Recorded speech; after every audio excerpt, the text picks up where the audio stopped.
Hello दोस्तों, स्वागत है आप सभी का अतुल्य आर्यस ऑनलाइन क्लासेस में। दोस्तों, रीट एसएसटी के इस सेकंड लेक्चर में हम बात करेंगे वैदिक संस्कृति के विषय में। ये जो वैदिक संस्कृति का जो टॉपिक है वो आपके रीट एसएसटी की यूनिट फर्स्ट में दिया हुआ है। दोस्तों, इससे पहले हम सिंधु घाटी सभ्यता को पढ़ चुके हैं। अगर आपने फर्स्ट लेक्चर नहीं देखा है तो आई बटन पर क्लिक करके आप उस लेक्चर को देख लीजिएगा। और अगर आपको किसी प्रकार की कोई समस्या हो, कोई स्पीड कम ज़्यादा करने की बात हो तो आप मुझे कमेंट करके ज़रूर बताइएगा दोस्तों।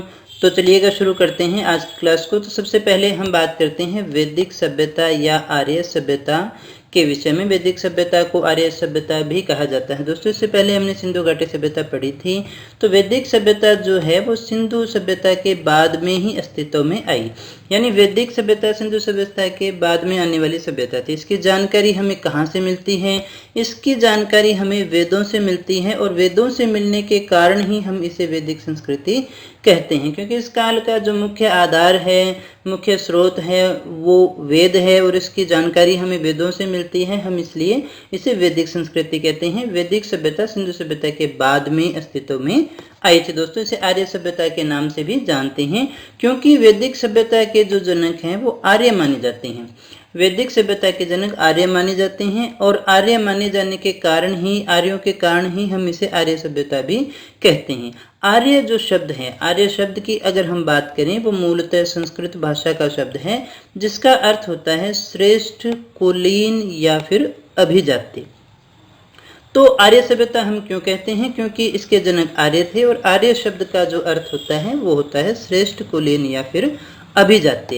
इसके बाद में देखिएगा, वेद शब्द की अगर हम बात करें तो जो वेद शब्द है वो विद धातु से बना हुआ है, और इस शब्द का अर्थ होता है जानना। तो वेद शब्द किससे बना हुआ है? विद धातु से बना हुआ है, जिसका अर्थ होता है जानना। और आर्य शब्द जो है वो जो शब्द है संस्कृत का शब्द है, और उसका अर्थ होता है श्रेष्ठ, कुलीन या फिर अभिजात्य। इसके बाद में देखिएगा, अगर हम बात करें वैदिक सभ्यता की जानकारी हमें कहाँ से मिलती है, तो मुख्यतः इसका स्रोत वेद ही है। इसके अलावा हमें जो है ब्राह्मण साहित्य, पुराण, उपनिषद से भी हमें इसकी जानकारी मिलती है। वेदों की संख्या 4 है, ब्राह्मण साहित्य भी हैं, पुराणों की संख्या 18 है, उपनिषद है। ये वो स्रोत हैं जहाँ से हमें वैदिक सभ्यता के बारे में जानकारी मिलती है कि इस प्रकार की कोई सभ्यता होती थी, उस प्रकार का वहाँ पर प्रशासन था, सामाजिक वातावरण था। ये सारी की सारी जो जानकारी है, राजनीतिक को, सांस्कृतिक को, ये सारी जानकारियां हमें इन्हीं जो स्रोत हैं के द्वारा मिलती हैं। तो वैदिक सभ्यता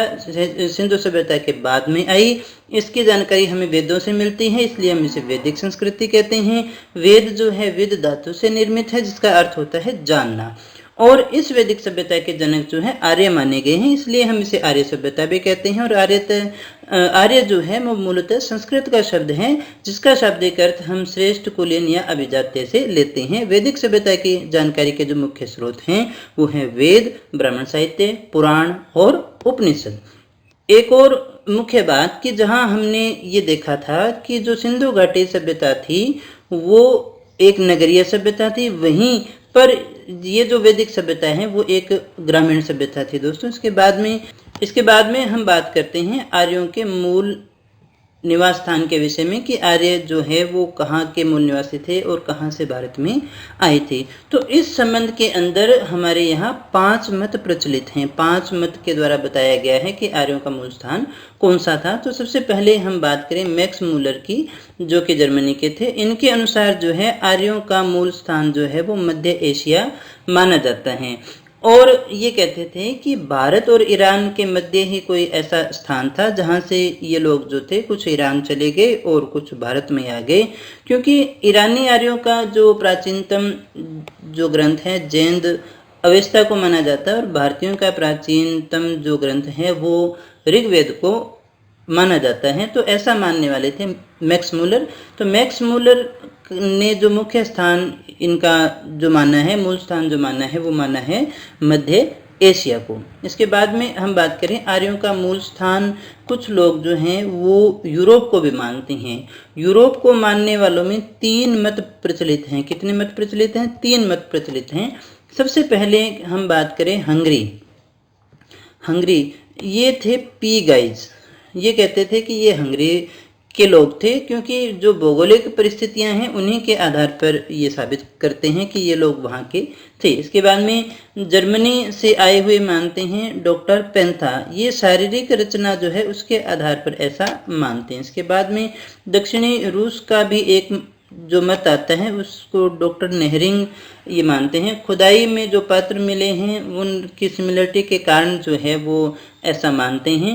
तो दो मत की बात हमने की। मैक्स मूलर जो है मध्य एशिया से मानते हैं और यूरोप को मानने वालों में 3 मत हमारे यहाँ पर प्रचलित है दोस्तों। इसके बाद में तीसरे मत की अगर हम बात करें तो वो है बाल गंगाधर तिलक। बाल गंगाधर तिलक जो हैं आर्यों का मूल स्थान उत्तरी ध्रुव मानते हैं। कौन सा मानते हैं? उत्तरी ध्रुव को ये मूल स्थान मानते हैं। और इनकी पुस्तक का नाम था the Arctic home of the Aryans. तो नाम में ही है आर्कटिक है, उत्तरी ध्रुव की ही बात ये कर रही हैं। तो ये कहते थे कि उत्तरी ध्रुव के लोग थे जो यहाँ पर आकर के रहने लग गए थे, क्योंकि ऋग्वेद में जो 6 माह के दिन और 6 माह की रात का उल्लेख है वैसा केवल ध्रुवों पर भी ही हुआ करता है। तो ये संभव नहीं था कि यहाँ के लोग हैं वहाँ जा करके आए हों, बल्कि ये मानते थे कि वहाँ से ये लोग यहाँ पर आए थे, क्योंकि ऋग्वेद में ऐसा उल्लेख मिलता है 6 माह के दिन और 6 माह की रात का, जो कि केवल ध्रुवों पर ही होता है। इसके बाद में स्वामी दयानंद सरस्वती का मत भी आता है। स्वामी दयानंद सरस्वती जो है इसका मूल स्थान तिब्बत को मानते हैं दोस्तों। इसके बाद में हम बात करें राष्ट्रवादी। राष्ट्रवादी जो हैं वो राष्ट्र को प्राथमिकता देते हैं, भारत को प्राथमिकता देंगे, इसलिए भारत को ही अब इसका मूल स्थान मानेंगे। ये कहेंगे कि भारत ही इसका मूल स्थान है, तो कहीं ना कहीं भारत से ही रिलेटेड ये करते हैं। सबसे पहले बात करें सप्त सिंधु प्रदेश। ये सिंधु की जो 7 सहायक नदियों का जो समूह है उसके प्रदेश से ही ये थे, ऐसा मानने वाले थे डॉक्टर संपूर्णानंद, अविनाश चंद्र दास। और उसके बाद में जो अगला मत आता है मध्य देश से आए हुए मानते हैं, जिसमें यूपी, बिहार और बंगाल शामिल है, राजबली पांडे ऐसा मानते हैं। कश्मीर से आए हुए मानते हैं LD कल्ला, यानी ये तीनों ही स्थान भारत के हैं। तो राष्ट्रवादी जो हैं जो भारत को इसका मुख्य स्थान मानते हैं। तो मैक्स मूलर जो थे वो कहाँ से मानते थे? मैक्स मूलर इसका मानते थे मध्य एशिया से आए हुए ये लोग थे। इसके अलावा यूरोप से भी 3 मत हमने देखे थे। बाल गंगाधर तिलक जो है उत्तरी ध्रुव से मानते हैं। स्वामी दयानंद सरस्वती तिब्बत से मानते हैं। राष्ट्रवादी भारत से ही मानते हैं, जिसमें सप्त सिंधु, मध्य देश और कश्मीर से आए हुए इनको माना जाता है। सबसे उपयुक्त जो है वो किसको माना जाता है? अगर आपसे पूछा जाए तो मध्य एशिया को ही सबसे ज़्यादा उपयुक्त माना जाता है। शोध के आधार पर, अध्ययन के आधार पर हम मानते हैं कि मध्य एशिया ही सबसे ज़्यादा उपयुक्त है। इसके बाद में हम बात करें वैदिक काल को कितने भागों में बांटा जा सकता है, तो हम वैदिक काल को 2 भागों में बांट सकते हैं, और ऐसा बांटने वाले थे विंटरनित्ज। इन्होंने वैदिक संस्कृति को जो है 2 भागों में बांटा है। 2 भाग कौन कौन से हैं देखिएगा, एक तो है ऋग्वेद काल या पूर्व वैदिक काल और दूसरा है उत्तर वैदिक काल। पहला तो हम कहेंगे ऋग्वैदिक, यानी जिसमें ऋग्वेद का निर्माण हुआ, लिखा गया था। दूसरा जो था उत्तर वैदिक काल। टाइम पीरियड की बात करें तो 1500 ईसा पूर्व से 1000 ईसा पूर्व तक का जो समय है वो पूर्व वैदिक काल के रूप में जाना जाता है। और उत्तर वैदिक काल की बात करें तो 1000 ईसा पूर्व से 600 ईसा पूर्व का जो समय है वो उत्तर वैदिक काल का माना जाता है। अब हम बात करेंगे ऋग्वैदिक काल यानी कि पूर्व वैदिक काल के विषय में। ऋग्वैदिक काल का जो साहित्यिक प्रमाण है वो क्या है? ऋग्वेद है। ऋग्वेद की जानकारी हमें कहाँ से मिलती है? ऋग्वेद काल की जानकारी हमें साहित्यिक प्रमाण जो है ऋग्वेद के द्वारा मिलती है। इस काल में ऋग्वेदिक काल में ही देखिएगा 1200 से 1000 ईसा पूर्व में ऋग्वेद की रचना हुई, यानी पूर्व वैदिक काल की जो जानकारी है हमें वो ऋग्वेद से मिलती है। इसके बाद में ऋग्वेद काल में देखिएगा आर्य कहाँ कहाँ रहते थे, तो इनका जो विस्तार है वो अफगानिस्तान और पंजाब में था।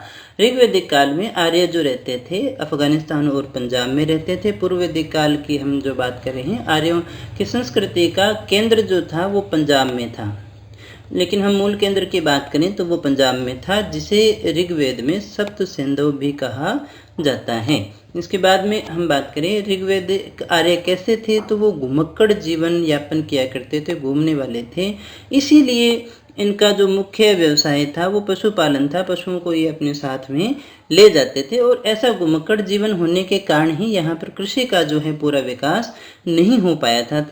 पूरा कृषि का विकास न होने के कारण जो पूर्व वैदिक काल है हम उसमें बात कर रहे हैं, ये ध्यान रखना पूर्व वैदिक काल की हम बात कर रहे हैं। पशुपालन इनका मुख्य व्यवसाय था और ये घुमक्कड़ लोग हुआ करते थे, इसी कारण इनके द्वारा जो है एग्रीकल्चर का पूरा विकास नहीं हो पाया था।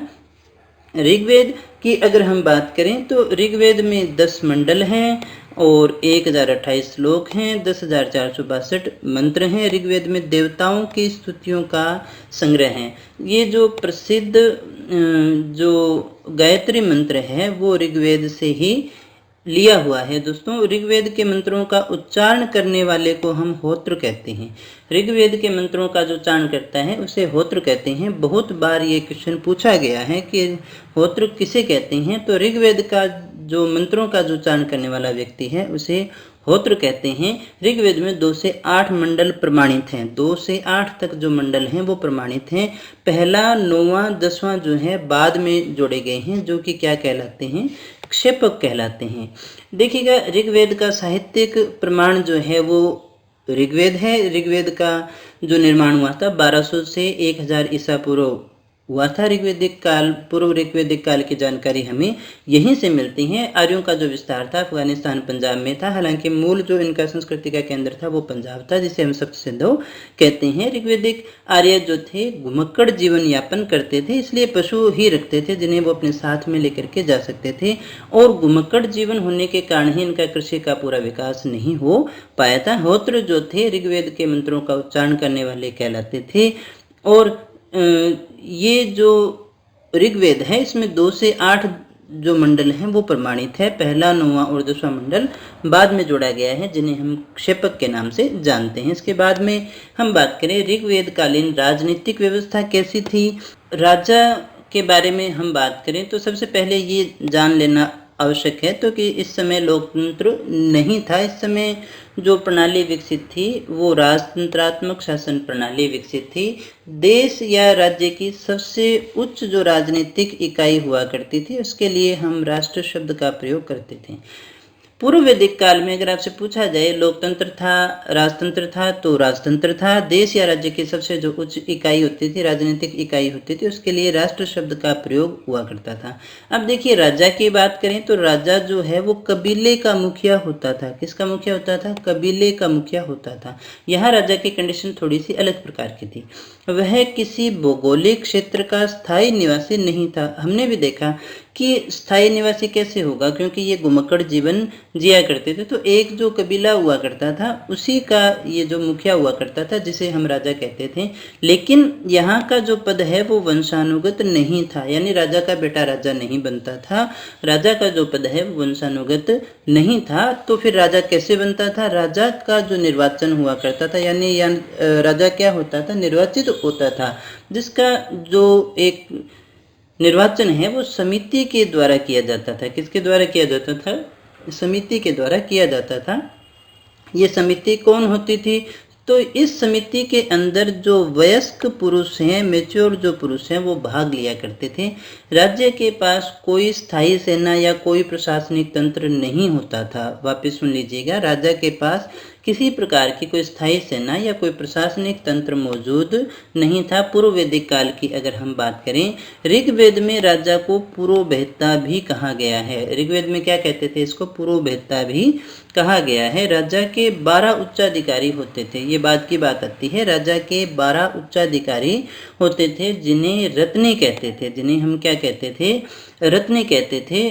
और जब इनका राज्याभिषेक होता था तो रत्नी के लिए ये उपहार भी लेकर के जाया करता था। राजा भूमि का स्वामी नहीं होता था। राजा क्या था? भूमि का स्वामी न होकर के युद्ध का स्वामी हुआ करता था, क्योंकि युद्ध यहाँ भी होते थे, युद्ध इनको भी करने पड़ते थे। हालांकि कारण जो है वही जो आज है धन संपत्ति का ही था, बस उस समय जो धन संपत्ति थी वो गाय हुआ करती थी, गाय ही मुख्य विनिमय का साधन था, इसलिए गायों के लिए उस समय बहुत ज़्यादा युद्ध हुआ करते थे। तो राजा किसी भूमि का स्वामी न होकर के युद्ध का स्वामी हुआ करता था। राजा के सहयोग के लिए कुछ मंत्री व अधिकारी भी होते थे दोस्तों। कौन कौन से? स्पष्ट क्या था?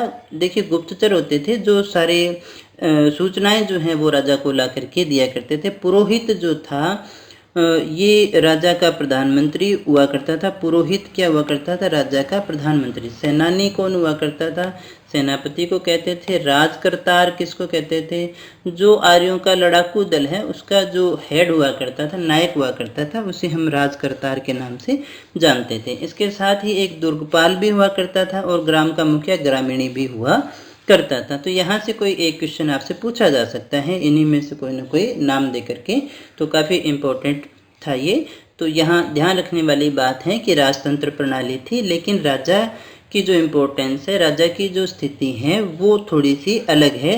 ये किसी भूमि का स्वामी नहीं होता था, बल्कि युद्ध का स्वामी होता था, वंशानुगत भी नहीं था। इसका जो निर्वाचन है वो समिति के द्वारा किया जाता था। कुछ अधिकारी थे जिनकी बात हमने कर ली है। इसके बाद में हम बात करें राजनीतिक इकाइयों के विषय में, तो यहाँ जो है सबसे छोटी राजनीतिक इकाई जो है, सबसे छोटी राजनीतिक इकाई हुआ करती थी ग्राम। यह कई परिवारों का एक समूह था, कई परिवारों से मिलकर के एक ग्राम बनता था, और ग्राम का जो प्रधान है उसे हम कहते थे ग्रामीणी। इसके बाद में देखिएगा विश क्या था? अनेक गांवों का समूह, यानी गांव मिलकर के क्या बनाते थे? विश बनाते थे। और विश का जो प्रधान है वो विशपति कहलाता था। गांव सबसे छोटी राजनीतिक इकाई, गांवों से मिलकर के क्या बना? विश, और विश का जो प्रधान होता था वो विशपति कहलाता था। और अनेक विषय मिल करके जन का निर्माण करते थे, यानी विश से बड़ी इकाई हो गई जन, और जन का जो मुखिया है वो राजा कहलाता था। जन का जो मुखिया है वो राजा कहलाता था। ऋग्वेद में सर्वाधिक उपयोग जो है वो जन शब्द का हुआ है। ऋग्वेद काल की सबसे बड़ी जो इकाई है वो जन थी। जनपद शब्द का प्रयोग हालांकि ऋग्वेद में हमें देखने को नहीं मिलता है। तो सबसे छोटी इकाई ग्राम कई परिवारों का समूह था। अगर बिल्कुल सबसे छोटी पूछे तो परिवार आ गया, परिवारों का समूह ग्राम, ग्राम का मुखिया ग्रामीणी। गांवों का समूह विश, और विश का प्रधान विशपति।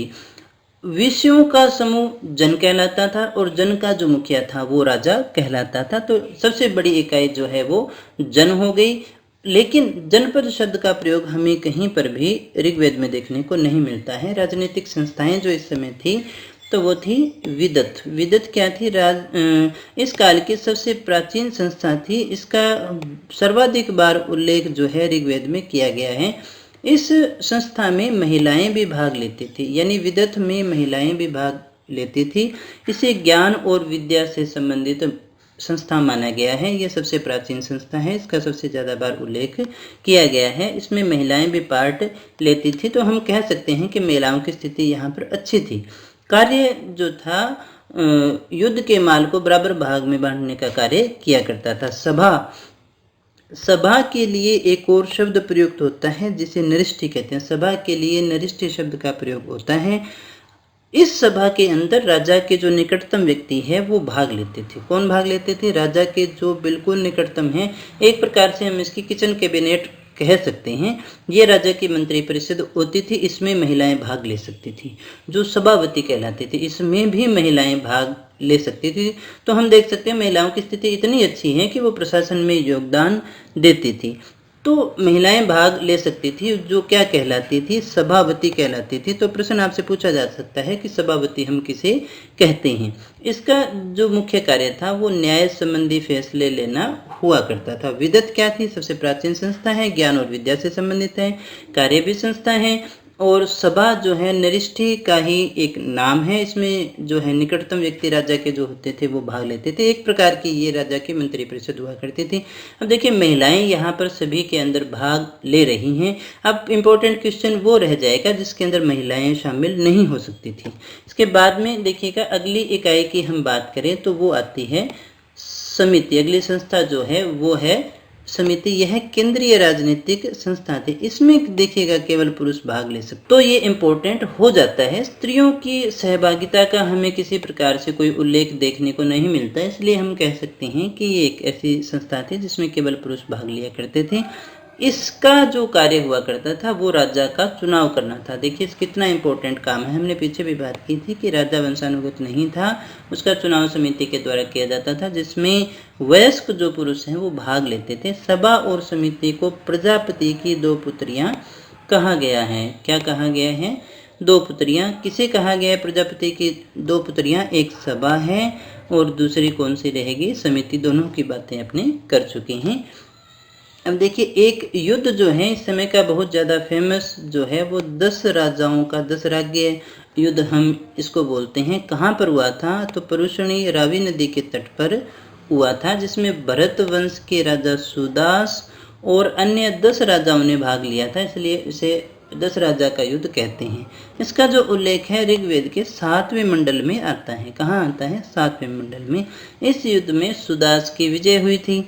अब इसका जो कारण माना जाता है, कारण आपसे पूछा जा सकता है, विश्वामित्र का अपमान जो है इसका मुख्य कारण माना जाता है। 10 जनों की जो सेना का नेतृत्व है वो विश्वामित्र ने किया था, यानी एक तरफ विश्वामित्र था और दूसरी तरफ थे सुदास, और सुदास की जो सेना का नेतृत्व है वो वशिष्ठ ने किया था। तो इस प्रकार ये 2 सेनाओं के मध्य युद्ध हुआ जिसमें सुदास जो है विजयी रहे, और इसका जो कारण था वो विश्वामित्र का अपमान माना गया था। इस समय जो युद्ध होते थे, हमने पहले भी बात की है कि उसका मुख्य कारण गायों को ही माना जाता था। आप ऐसा मान लीजिए संपत्ति हमेशा से युद्ध का कारण रहा है, तो यहाँ बस जो संपत्ति थी वो गायों को ही माना जाता था, इसलिए गाय ही मुख्य संपत्ति थी, गायों को लेकर के ही युद्ध हुआ करता था। वहीं पूर्व वैदिक काल में ये था, तो उत्तर वैदिक काल में युद्ध का कारण थोड़ा चेंज हो गया। उस समय स्थितियां बदल गई थी, एग्रीकल्चर कंडीशन भी चेंज हो गई थी। तो जो वैदिक काल में युद्ध का जो कारण था वो साम्राज्य विस्तार हो जाता है।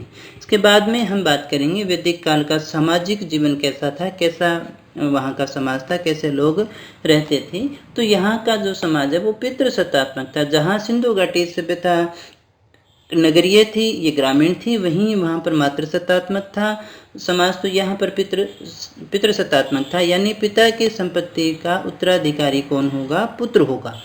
अगर पिता की संपत्ति का अधिकारी पुत्र है तो हम उसे पितृसत्तात्मक बोलते हैं, जहाँ पर सभी अधिकार पिता के पास में सुरक्षित होते हैं। परिवार का मुखिया जो होता था वो कुलप कहलाता था। परिवार का मुखिया क्या कहलाता? कुल से याद रख लीजिएगा, कुलप कहलाता था। और समाज जो है वो समानता की भावना से प्रेरित था, यानी समाज क्या था? समान था। समाज में वर्ण व्यवस्था तो थी, लेकिन ये कर्म पर आधारित थी और सबको समान माना जाता था। वर्ण व्यवस्था थी, समाज पितृसत्तात्मक था, संपत्ति का उत्तराधिकारी पुत्र हुआ करता था। सामाजिक संगठन की जो मूल इकाई की हम बात करें तो वो थी परिवार। इस समय संयुक्त परिवार प्रथा भी प्रचलित थी। पिता को क्या कहते थे? गृहपति कहते थे या कुलपति कहा जाता था। परिवार का प्रधान जो है वो कुलप कहलाता था। कुल से मिलकर के ग्राम बनता था, जिसका मुखिया ग्रामीणी, ग्राम से मिलकर विश और विश का मुखिया विशपति, और कई विश से मिलकर जन बनता था। जन का जो मुखिया होता था वो जन से गोपा, राजन, राजा या जनपति कहलाता था। तो ये क्रम हम पहले भी पढ़ चुके हैं। मूल इकाई की बात करें तो वो परिवार था। परिवारों से मिलकर के ही देखिएगा ग्राम बनता था, और ग्राम से मिलकर के ही विश बनता था, और विश से मिलकर के जन बनता था, जो सबसे बड़ी राजनीतिक इकाई अपने मानते थे उस समय की।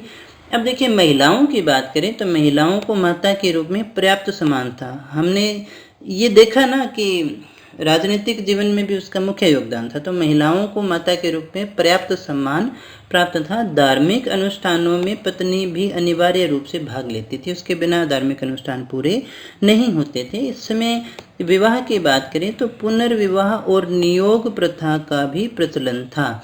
नियोग प्रथा होती है कि जब किसी स्त्री को संतान प्राप्ति न हो तो वो अपने परिवार के किसी अन्य देवर, जेठ या किसी अन्य के साथ में जो है वो संतान की उत्पत्ति किया करती थी।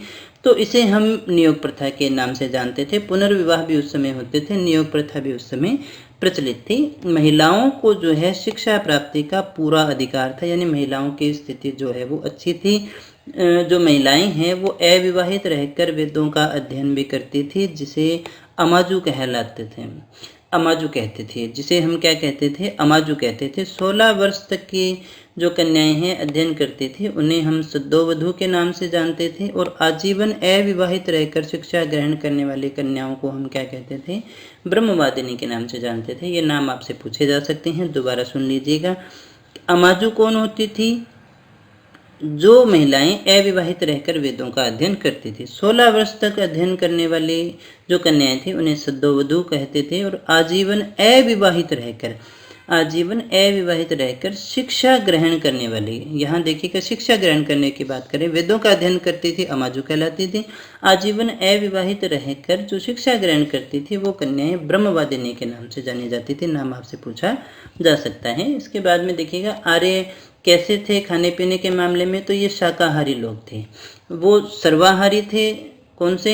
सिंधु घाटी सभ्यता के लोग। तो ये कैसे थे? ये शाकाहारी लोग थे। विशेष अवसरों पर थोड़ी छूट थी, तो ये मांसाहार या सोमरस का पान कर लिया करते थे जब भी कोई पार्टी वगैरह हुआ करती थी। तो सुरा को खराब माना जाता था, सुरा को खराब माना जाता था, अच्छा नहीं माना जाता था, लेकिन सोमरस को अच्छा माना जाता था।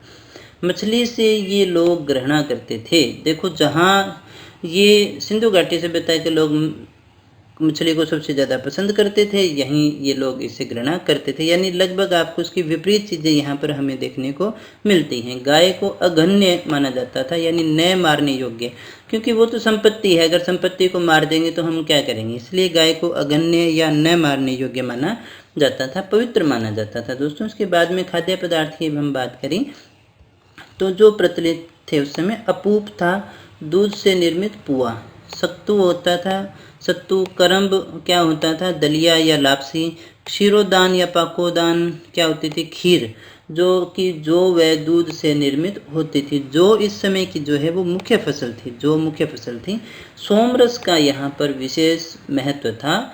सुरा खराब थी लेकिन सोमरस अच्छा माना जाता था। दोस्तों, यहाँ हम वस्त्रों की बात करें, कैसे वस्त्र पहनते थे, तो नीवी जो वस्त्र है, शरीर के आंतरिक भाग को ढकने का जो वस्त्र है उसे हम नीवी कहते थे। वास क्या है? शरीर के नीचे के भाग को ढकने का जो वस्त्र है उसे हम वास कहते थे। अद्य वस्त्र शरीर के ऊपर ओढ़ने का जो वस्त्र है उसे हम अद्य वस्त्र के नाम से जानते थे। उष्णीय पगड़ी होती थी। पेशस जो नर्तकियां हुआ करते थे उनका विशेष जो वस्त्र था उसे हम पेशस के नाम से जानते थे। तो ये खाद्य पदार्थ की हमने बात की और वस्त्रों की हमने बात की। इनको अच्छे से याद कर लीजिएगा। नाम के रूप में एक आधा प्रश्न आपसे पूछा जा सकता है कि उष्णीय क्या है, पेशस क्या है। ऑब्जेक्टिव पेपर्स के अंदर इस प्रकार के प्रश्न आते हैं दोस्तों, और ये इम्पोर्टेंट भी हैं। इसके बाद में हम बात करें कि वो मनोरंजन कैसे करते थे, एंजॉयमेंट उनका कैसे होता था, तो ये घुड़दौड़ देख लेते थे, कर लेते थे, रथ दौड़ होती थी, शिकार होता था, आखेट भी होते थे। तो इस प्रकार के जो मनोरंजन के साधन उस समय उपलब्ध थे। तो मनोरंजन, वस्त्र, खाद्य पदार्थ, इन सारी चीज़ों की हमने यहाँ पर बात कर ली है। इसके बाद में हम बात करते हैं समाज में वर्ग कितने थे। तो 3 वर्ग थे दोस्तों, ब्राह्मण थे, क्षत्रिय थे और वैश्य थे। वैश्य या सामान्य लोग थे जिन्हें हम वैश्य कहते थे। क्षत्रिय थे और वैश्य थे। कौन कौन से थे? ब्राह्मण थे, क्षत्रिय थे और वैश्य थे। वैश्य कौन हुआ करते थे? वैश्य या फिर सामान्य लोग जो थे वो वैश्य कहलाते थे दोस्तों। इसके बाद में हम बात करें रंग के आधार पर जो है हमें 2 वर्णों का उल्लेख मिलता है। रंग के आधार पर हम बात करें दो वर्ण थे, आर्य और अनार्य। अनार्य जो हुआ करते थे उसे हम दास भी कहते थे। 3 वर्ग थे, ब्राह्मण, क्षत्रिय और वैश्य। और वैश्य ही वैश्य या सामान्य लोग जो हैं वो सारे के सारे वैश्य में आते थे। रंग के आधार पर 2 वर्ण थे, आर्य और अनार्य। इसके बाद में हम बात करें दास प्रथा का प्रचलन था। इस समय दासों को हम क्या कहते थे? अब्रहान के नाम से जानते थे। अब्रहान आपसे पूछा जा सकता है किसे कहते थे, तो दास प्रथा थी तो दासों को ही अब्रहान हम कहा करते थे। इसके बाद में हम बात करें विवाह की, हम बात करें तो विवाह की जो नॉर्मल आयु थी वो 16 से 17 वर्ष थी। 16 वर्ष तक अध्ययन करने वाली कन्या को सद्योवधू कहते थे। ये सारी बातें हम पीछे भी पढ़ चुके हैं। कुछ कन्याएं जो थी वो दीर्घ काल तक अविवाहित रहती थी, जिसे अमाजू कहते थे। आजीवन जो अविवाहित रहकर अध्ययन करती थी वो ब्रह्मवादिनी कहलाती थी। इस समय पुनर्विवाह भी हुआ करते थे। नियोग प्रथा की भी प्रचलन था, वो बात भी हम कर चुके हैं।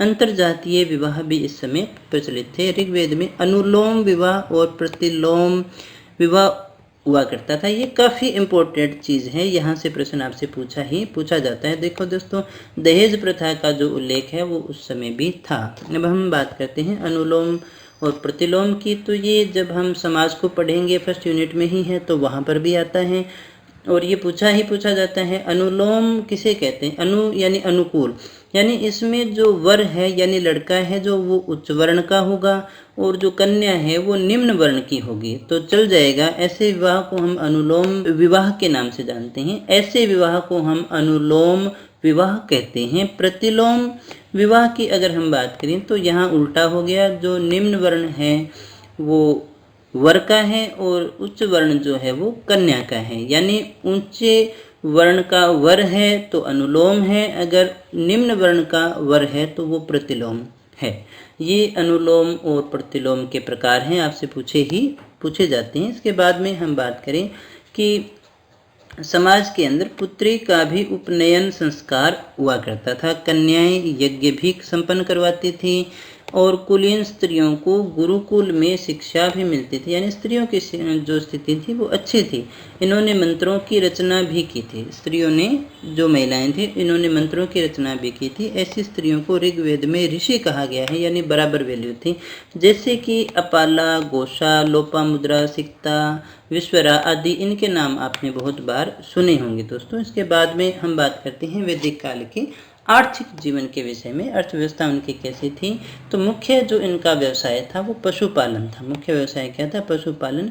पशु चारणिक समाज में ये पशुपालन व्यवसाय किया करते थे। मुख्य व्यवसाय इनका यही था। घुमक्कड़ जीवन जीते थे और कृषि का पूर्ण विकास यहाँ पर नहीं हो पाया था, इसीलिए ये गाय लेकर के चलते थे। गाय जो है आर्यों का मुख्य आर्थिक आधार था। मुख्य आर्थिक आधार पूछे तो क्या था? गाय था। गाय को मुद्रा के रूप में यानी विनिमय का साधन भी क्या था? गाय ही था। अधिकांश जो इनकी लड़ाइयाँ हुआ करती थी वो गाय और पशुओं को लेकर के ही होती थी। घोड़ा भी इनके लिए काफ़ी उपयोगी पशु था। इसके अलावा देखिएगा, हाथी है, ऊंट है, बैल है, भेड़, बकरी, कुत्ता आदि भी इनके लिए उपयोगी जानवर थे। पशु ही इस काल की मुख्य संपत्ति थी। गायों के बाद में अगर कोई दूसरा प्रिय पशु था तो वो इनका प्रिय पशु था घोड़ा। निष्क किसे कहते हैं? तो निष्क देखिएगा एक आभूषण था। निष्क बहुत बार पूछा गया है, क्या है? तो एक आभूषण है जो गले में पहना जाता है। इसे विनिमय के माध्यम के रूप में भी काम में लिया जाता था। इसके बाद में देखिए पणी। पणी क्या है? मवेशियों का जो चोर होता था उसे पणी कहा जाता था। नाम के प्रश्नों को हमेशा याद रखिएगा दोस्तों, ऐसे प्रश्न आपसे पूछे जा सकते हैं। कृषि की अगर बात करें तो मुख्यतः जौ की खेती हुआ करती थी, या यूँ कहें एक ही प्रकार के खाद्यान्न से ये परिचित थे। यहाँ इसके अलावा देखिएगा नमक, कपास, नगर आदि का उल्लेख नहीं है। ऐसे शब्दों का कोई उल्लेख ऋग्वेद में नहीं है। कृषि योग्य भूमि को क्षेत्र कहा जाता था। कृषि जहाँ की जाती थी उसको क्षेत्र कहा जाता था। ऋग्वेद के चौथे मंडल के अंदर कृषि संबंधी प्रक्रिया का उल्लेख किया गया है। भूमि जो है वो किसी की निजी संपत्ति नहीं हुआ करती थी, बल्कि सामूहिक संपत्ति हुआ करती थी। भूमि जो है जहाँ कृषि की जाती थी वो निजी संपत्ति नहीं थी, सामूहिक संपत्ति होती थी। कृषि के लिए चर्षणी शब्द का प्रयोग किया गया है। ऐसे शब्दों को ध्यान में रखना दोस्तों। ऋग्वेद में एक ही अनाज यानी जौ का वर्णन हमें देखने को मिलता है। चावल व नमक का उल्लेख जो है ऋग्वेद में नहीं है।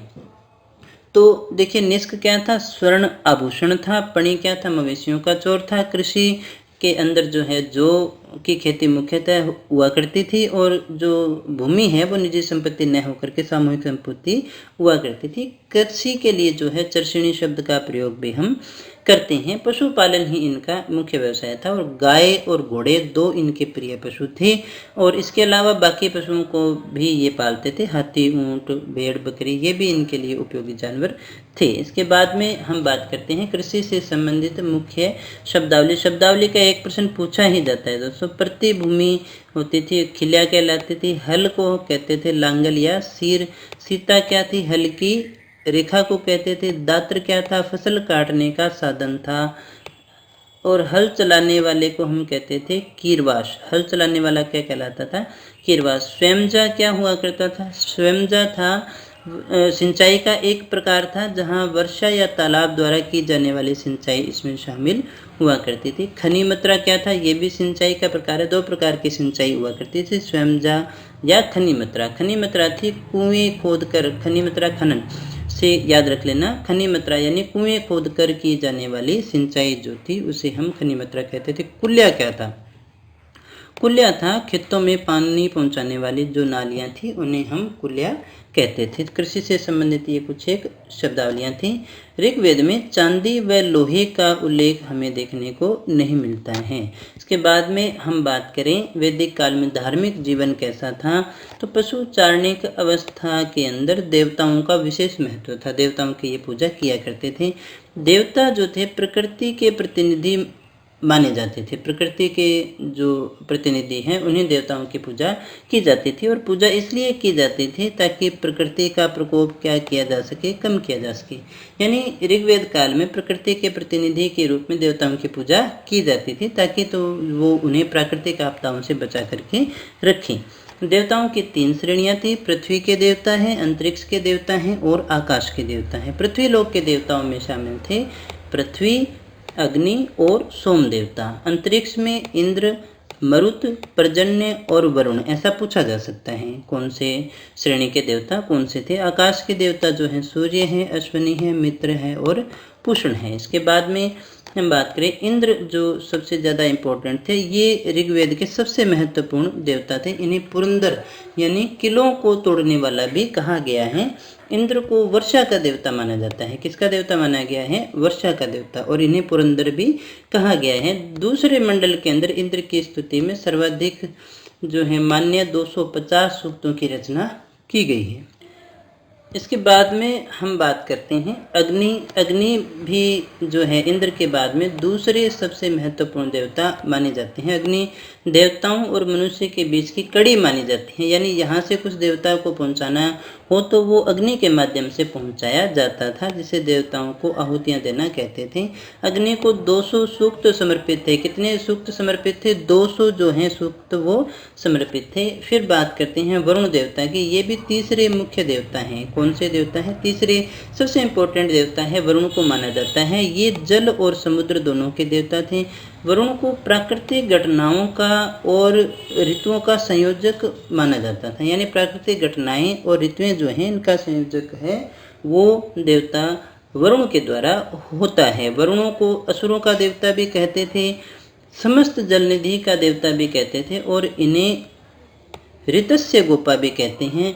ऋत जो था वो इन्हीं के द्वारा होता है, इसलिए इसे ऋतस्य गोपा के नाम से जाना जाता है। सूर्य को वरुण का नेत्र भी कहा जाता है। सूर्य को हम क्या कहते हैं, वरुण का नेत्र। 3 देवताओं की हमने बात की, इंद्र, अग्नि और वरुण, तीनों ही बहुत ज़्यादा महत्वपूर्ण है दोस्तों। इसके बाद में देखिएगा आर्य जो हैं बहुल देववादी होने के बाद भी एकेश्वरवाद में विश्वास करते थे। ये प्रकृति की पूजा करने वाले लोग थे।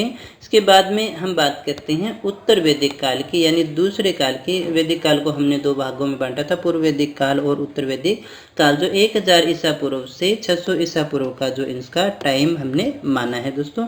साहित्यिक स्रोत की बात करें तो यहाँ इसका मुख्य साहित्यिक स्रोत रह गया सामवेद, जो बाद के वेद हैं। सामवेद क्या है, भारतीय संगीत शास्त्र की प्राचीनतम पुस्तक जो है मानी जाती है। इसे भारतीय संगीत का जनक भी हम कहते हैं। सामवेद में क्या है, मंत्रों का उच्चारण किया जाता है, और मंत्रों का उच्चारण करने वाले को हम क्या कहते हैं, उद्गात्र कहते हैं। इसके बाद में देखिएगा अगर हम यजुर्वेद की बात करें तो इसमें यज्ञ संबंधी जो विधान है उनका उल्लेख किया गया है। यजुर्वेद के 2 भाग हैं दोस्तों। 2 भाग कौन कौन से हैं, कृष्ण यजुर्वेद, शुक्ल यजुर्वेद। इसके बाद में देखिएगा अथर्ववेद की हम बात करें तो अथर्ववेद जो है इसमें जादू, टोना, तंत्र मंत्र की जानकारी मिलती है। इसमें औषधि, विज्ञान और लौकिक जीवन के विषय में भी जानकारी दी गई है। 3 वेद की हमने यहाँ बात की, सामवेद, यजुर्वेद और अथर्ववेद। सामवेद जो है वो संगीत से संबंधित है, मंत्रों के उच्चारण करने वाले को उद्गात्र कहते हैं। यजुर्वेद जो है इसमें यज्ञ संबंधी विधानों का उल्लेख किया गया है, जिसके 2 भाग हैं, कृष्ण यजुर्वेद और शुक्ल यजुर्वेद। अथर्ववेद में जादू, टोना, तंत्र मंत्र आदि की जानकारी हमें मिलती है। इसमें औषधि, विज्ञान या लौकिक जीवन के विषय में जानकारी मिलती हैं। इसके बाद में राजनीतिक जीवन की अगर हम बात करें तो उत्तर वैदिक काल में राजनीतिक जीवन जो है थोड़ा परिवर्तित हो गया, क्योंकि कृषि के कारण स्थायित्व आ गया और इसीलिए राजा का जो पद है वो पूर्व वैदिक काल में जहाँ वंशानुगत नहीं था वो यहाँ आकर के वंशानुगत हो गया और बलि यानी टैक्स को राजा ने अपना अधिकार बना लिया, राजा ने टैक्स लेना शुरू कर दिया। तो स्थिति पूर्व से उत्तर में आते आते परिवर्तित होनी स्टार्ट हो गई थी। राजा समाज में स्वयं को विशिष्ट दर्शाने के लिए विभिन्न प्रकार के यज्ञ करने लगा, यानी अपने आप को स्पेशल वो दिखाना चाहता था, इसलिए उसने कई प्रकार के यज्ञ किए। इनके बाद भी अपने करने वाले हैं। विभिन्न प्रकार की राजनीतिक जो संस्थाएं पीछे चल रही थी उनका पतन होना स्टार्ट हो गया। कृषि के लिए भूमि का महत्व बढ़ने के कारण विभिन्न प्रकार के जनपद बने, तो जनपद यहाँ निकल करके आते हैं। इसीलिए हमने कहा ऋग्वेद में जनपद का कहीं भी हमें उल्लेख देखने को नहीं मिलता। कृषि का महत्व ज़्यादा हो गया, इसलिए जनपदों का निर्माण होना शुरू हो गया। इस काल में ही सर्वप्रथम जो है राष्ट्र शब्द को प्रयोग में लिया गया और यही प्रचलन में आना स्टार्ट हुआ था। परिवार का मुखिया यहाँ गृहपति कहलाने लगा और गण का जो मुखिया है वो गणपति कहलाता था। इंद्र के स्थान पर अब सर्वाधिक जो प्रिय देवता थे वो कौन बन गए थे? प्रजापति जो हैं प्रिय देवता बन गए थे। देखिए काफ़ी चीज़ें यहाँ पर पूर्व वैदिक काल से उत्तर वैदिक काल में आकर के परिवर्तित होनी स्टार्ट हो गई थी। चारों दिशाओं को जीतने वाला राजा एक राट की उपाधि धारण किया करता था। कौन सी? एक राट की उपाधि धारण किया करता था, जो चारों दिशाओं को जीत लिया करता था। हमने ये भी देखा था कि यहाँ पर साम्राज्य विस्तार के लिए युद्ध होने शुरू हो चुके हैं, जो पहले गायों के लिए हुआ करते थे। राजाओं द्वारा संपन्न किए जाने वाले यज्ञों की बात करें तो एक था राजसूय यज्ञ जो राज्याभिषेक के अवसर पे होता था। वाजपेयी यज्ञ जो है रथ दौड़ होती थी इस समय। अश्वमेघ यज्ञ जो है वो राज्य विस्तार हेतु किया जाता था। अग्निष्टोम यज्ञ जो है अग्नि के समक्ष पशु बलि देते समय किया जाता था। तो ये चार प्रकार के जो हैं वो यज्ञ राजाओं के द्वारा किए जाते थे। राजसूय, वाजपेयी, अश्वमेघ और अग्निष्टोम। अग्नि के समय समक्ष जो है पशु बलि अग्निष्टोम में दी जाती थी। अश्वमेघ जो है वो राज्य विस्तार के लिए किया जाता था। इसके बाद में उत्तर वैदिक काल के सामाजिक जीवन की बात करें तो यहाँ पर आते आते वर्ण व्यवस्था जो पहले लचीली थी वो यहाँ आकर के कठोर हो गई। अब इसका जो स्थान है वो कर्म का न होकर के जन्म आधारित हो गई। जैसे जाति में होता है वैसे ही जो यहाँ वर्ण व्यवस्था कर्म की बजाय जाति यानी जन्म पर आधारित हो गई। जिस कुल में जन्म हो गया, जिस वर्ण में जन्म हो गया वो उसी का माना जाएगा, उसमें परिवर्तन संभव कम हो गया था। इसके बाद में हम बात करें समाज स्पष्टतः चार वर्णों में जो है विभाजित हुआ, वो यहाँ हुआ था। धर्म कांड और कर्म कांड पहले से ज़्यादा जटिल हो गए। इस कारण से भी ब्राह्मणों की जो शक्ति है वो पहले से कहीं ज़्यादा बढ़ गई थी। जो वर्तमान जिन चार वर्णों की बात करते हैं हम वो इस समय में आने स्टार्ट हो चुके थे। जहाँ पहले 3 ही वर्ण थे यहाँ स्पष्ट रूप से 4 वर्ण हो गए और क्रम के बजाय वो जन्म के ऊपर आधारित हो गए और वर्ण व्यवस्था कठोर हो गई, यानी उनमें परिवर्तन थोड़ा सा मुश्किल हो गया। इसीलिए कठोर नियम यहाँ बनने शुरू हो गए। ब्राह्मण, क्षत्रिय, वैश्य ये 3 ही जो हैं उपनयन के संस्कारी माने गए थे, बाकी इसके अधिकारी नहीं थे। उपनयन संस्कार को बाकी जो रह गए वो नहीं कर सकते थे। ब्राह्मण, क्षत्रिय, वैश्य ही उपनयन संस्कार के अधिकारी थे। इन तीनों को द्विज कहा जाता था। इन तीनों को हम क्या कहते थे?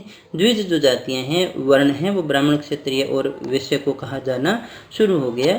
युद्ध में, कृषि में भी लोहे के प्रयोग से बहुत सारे मूलभूत परिवर्तन आने शुरू हुए। लोहे का जैसे जैसे प्रयोग हुआ तो युद्ध की स्थिति भी परिवर्तित हो गई और एग्रीकल्चर की भी। जहां एक और शस्त्रधारी व शक्तिशाली नए वर्ग का उदय हुआ जिसे हम सेना के रूप में जानते हैं। उत्तर वैदिक काल में गोत्र प्रथा भी स्थापित हो गई। जो गोत्र जो प्रथा है वो उत्तर वैदिक काल में आनी स्टार्ट हो गई थी। तो यहाँ पर हमने वर्णों को देखा। वर्ण व्यवस्था पीछे से काफ़ी ज़्यादा यहाँ पर आकर के परिवर्तित हो गई और युद्ध और कृषि के जो सिस्टम थे वो भी यहाँ परिवर्तित होने स्टार्ट हो चुके थे। इसके बाद में महिलाओं की स्थिति की बात करें तो उसमें भी गिरावट आनी स्टार्ट हो गई। महिलाओं कोई जो शिक्षा के अधिकार जो पहले थे वो पहले से कहीं ज़्यादा सीमित हो गए। दोस्तों, उत्तर वैदिक काल में शूद्रों का उपनयन संस्कार प्रतिबंधित था। हमने पीछे भी देखा 3 जो उच्च जातियां थी, उच्च वर्ण से, उन्हें ही उपनयन संस्कार का अधिकार था। जो बाकी जो थे शूद्र थे उन्हें उपनयन संस्कार का अधिकार नहीं था। इसके बाद में सर्वप्रथम जो अगर हम बात करें 4 आश्रमों का, तो वो जाबालोपनिषद के अंदर 4 आश्रमों का उल्लेख हमें देखने को मिलता है। गृहस्थ आर्य भी यज्ञ किया करते थे। कौन कौन से थे? ब्रह्म यज्ञ, पितृयज्ञ, देव यज्ञ, भूत यज्ञ और मनुष्य यज्ञ। ये 5 यज्ञ आपको विशेषतः याद रखनी है दोस्तों, जो गृहस्थ आर्यों के द्वारा किए जाते थे। ब्रह्म, पितृ, देव, भूत और मनुष्य यज्ञ। इसके बाद में हम बात करें उत्तर वैदिक काल के आर्थिक जीवन की, तो इस समय जो था स्थानबद्ध कृषि अर्थव्यवस्था स्टार्ट हो गई थी। फसलों का भी विविधीकरण यहाँ होने लगा। फसलें भी कई प्रकार की होनी स्टार्ट हो गई, क्योंकि स्थायी कृषि होनी शुरू हो गई थी, इसलिए भी काफ़ी परिवर्तन यहाँ देखने को मिलते हैं। और जो पहले जो हमारी मुख्य फसल थी वो थी जौ, मुख्य खाद्यान्न था, उसके स्थान पर अब गेहूं आनी स्टार्ट हो गई थी। जौ का स्थान किसने ले लिया था? गेहूं ने ले लिया था। और चावल को क्या कहा जाता था? ब्रीही कहा जाता था। चावल का उपयोग भी शुरू हो गया, जिसे ब्रीही कहा जाता था। लोहे के प्रयोग ने काफ़ी ज़्यादा परिवर्तन किया, आर्थिक गतिविधियों में क्रांतिकारी परिवर्तन किए। लोहे के द्वारा वनों को साफ करके कृषि योग्य भूमि बढ़ाने और लोहे के फाल द्वारा गहराई तक हल चलाने में मदद मिलनी स्टार्ट हो गई। यानी लोहे के सामान आ गए तो वनों को साफ कर लेते थे, कृषि योग्य भूमि को बढ़ा लेते थे, और लोहे का फाल जो है वो ज़्यादा गहरा होता था, तो गहराई तक हल चलाने में भी इनको मदद मिलने लगी, जिससे कृषि की जो उपज है वो पहले से ज़्यादा बढ़ गई। उत्तर वैदिक काल की जो विशेषता थी मुख्यतः चित्रित धूसर मृद भांड थी। ये उत्तर वैदिक काल की विशेषताएं हैं। व्यापारिक श्रेणी के प्रधान जो हुआ करते थे उन्हें हम श्रेष्ठी कहा करते थे। व्यापारिक श्रेणी के जो प्रधान हैं उन्हें हम श्रेष्ठी कहा करते थे। तो ये इकोनॉमिकल कंडीशन थी उस समय की। फसलें भी यहाँ जौ के स्थान पर गेहूं हो गई, चावल भी आ गया। लोहे के द्वारा वनों को काट करके कृषि योग्य जो भूमि है उसको भी बढ़ाया जाने लगा, और गहराई तक फाल चलाने के कारण कृषि की उपज भी पहले से ज़्यादा बढ़ गई। इसके अलावा जो एक मुख्य विशेषता है वो दूसर जो मृद भांड है वो भी यहाँ की मुख्य विशेषता थी। इसके बाद में धार्मिक जीवन की बात करें तो उत्तर वैदिक काल में धार्मिक अनुष्ठानों और कर्मकांडों में काफ़ी ज़्यादा वृद्धि हुई। धार्मिक अनुष्ठान जो थे वो और कर्मकांड जो थे पहले से ज़्यादा बढ़ गए। यज्ञ में पुरोहितों की अधिक आवश्यकता होनी शुरू हो गई, यानी पहले से ज़्यादा जो हैं इनकी आवश्यकता होनी शुरू हो गई, क्योंकि धार्मिक अनुष्ठान और कर्मकांड पहले से ज़्यादा बढ़ गए थे। यहाँ पर जो है इंद्र व अग्नि जिनका महत्व पहले दूसरे नंबर पे था उनका महत्व कम हो गया, और प्रजापति जो थे उनको सृष्टि का निर्माता मान लिया गया, और उनको जो है वो सर्वोच्च स्थान जो यहाँ पर प्राप्त हो गया। तो देखिएगा धार्मिक जीवन में परिवर्तन की बात करें तो इंद्र और अग्नि यानी देवताओं का महत्व भी यहाँ पर कम ज़्यादा हो गया था। पशुओं के देवता जो थे रुद्र उत्तर वैदिक काल में शिव के रूप में प्रतिष्ठित हो गए। जो पहले जो थे रुद्र हुआ करते थे पशुओं के देवता, वो उत्तर वैदिक काल में आकर के शिव हो गए थे। विष्णु भी सृष्टि के संरक्षक के रूप में पूजे जाने स्टार्ट हो गए। विष्णु की पूजा भी यहाँ पर होनी शुरू हो गई। तो दोस्तों ये थी उत्तर वैदिक संस्कृति और पूर्व वैदिक काल की संस्कृति, जिसकी सारी बातें सारे फैक्ट अपने अच्छे से पढ़ चुके हैं। आपको इतना ही पढ़ना है, इतना पढ़ लेंगे तो भी आपके सारे क्वेश्चन सही हो जाएंगे। दोस्तों हमेशा की तरह इस क्लास की PDF भी आपको उपलब्ध हो जाएगी हमारे टेलीग्राम चैनल अतुल्य आर्यस से, या फिर आप इसे डाउनलोड कर पाएंगे हमारी ऑफिशियल वेबसाइट atulyaryas.in से। अगर आपको क्लास अच्छी लगी हो तो इसे लाइक कर देना, दोस्तों के साथ में शेयर जरूर कर देना ताकि उन्हें भी इसका लाभ मिल सके। और दोस्तों अगर आप टेस्ट सीरीज ज्वाइन करना चाहते हैं तो आप हमारी एंड्रॉयड एप्लीकेशन को प्ले स्टोर से डाउनलोड कर लेना। रीड जो SST है उसके जो 12 टेस्ट हैं यहाँ पर निःशुल्क आपको 4 तारीख से लेकर के 15 तारीख तक 12 यूनिट के 12 टेस्ट आपको दिए जा रहे हैं। तो मिलते हैं अगली क्लास के अंदर नए टॉपिक के साथ, नए सब्जेक्ट के साथ में। तब तक बने रहिए हमारे साथ। Thank you very much.